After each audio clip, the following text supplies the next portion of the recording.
NDPS act की कानूनी बातचीत की इस कड़ी में पार्ट 3 वीडियो में आप सभी का स्वागत है। आज हम बात करेंगे कि एनडीपीएस एक्ट की कार्रवाई किस प्रकार से की जाती है।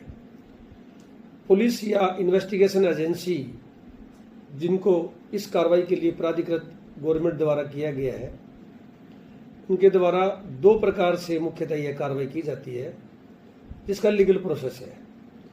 एक कार्रवाई कि किसी इन्वेस्टिगेशन एजेंसी या पुलिस को कोई गुप्त सूचना या मुखबिर सूचना, इन 2 नामों से संबोधित किया जाता है, मिलती है कि कोई अमुक व्यक्ति अमुक स्थान पर या अमुक साधन से कोई मादक पदार्थ की तस्करी कर रहा है या अपने कब्जे में रखा हुआ है।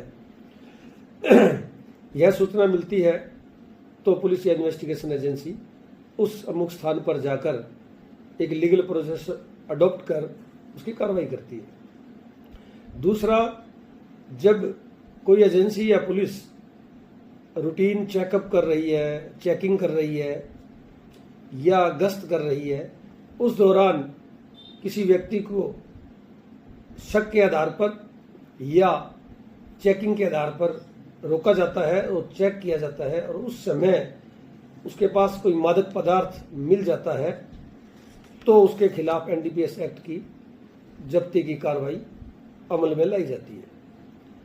अब आम लॉ में, आम लीगल लैंग्वेज में उसको चांस रिकवरी बोल देते हैं। दोनों ही कार्रवाई में एनडीपीएस एक्ट के विधिक प्रावधान में अंतर है। धारा 42 एक इम्पोर्टेंट सेक्शन है एनडीपीएस एक्ट में, जिसके संबंध में मैं डिटेल से आपको अगले वीडियो में बताऊंगा। कौन पुलिस अधिकारी, किस स्तर का पुलिस अधिकारी एनडीपीएस एक्ट की कार्रवाई कर सकता है, इसके संबंध में जैसे राजस्थान है।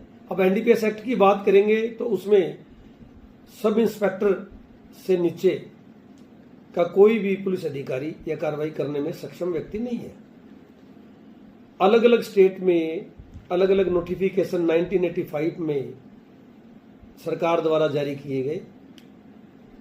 एक एग्जाम्पल दूं, राजस्थान में जो नोटिफिकेशन 1985 में गवर्नमेंट द्वारा जारी किया गया, उसके अंदर सब इंस्पेक्टर को एलिजिबल रखा, परंतु ऐसा सब इंस्पेक्टर या इंस्पेक्टर जो पुलिस थाने का एसएचओ हो, हाउस स्टेशन ऑफिसर हो, वह इस कार्रवाई को करने में सक्षम है।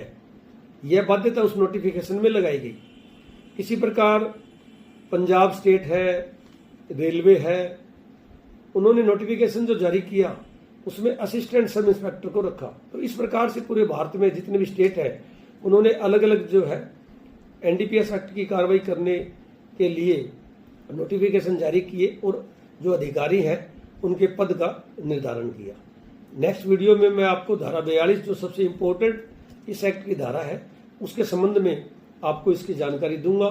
आप सभी का बहुत बहुत धन्यवाद।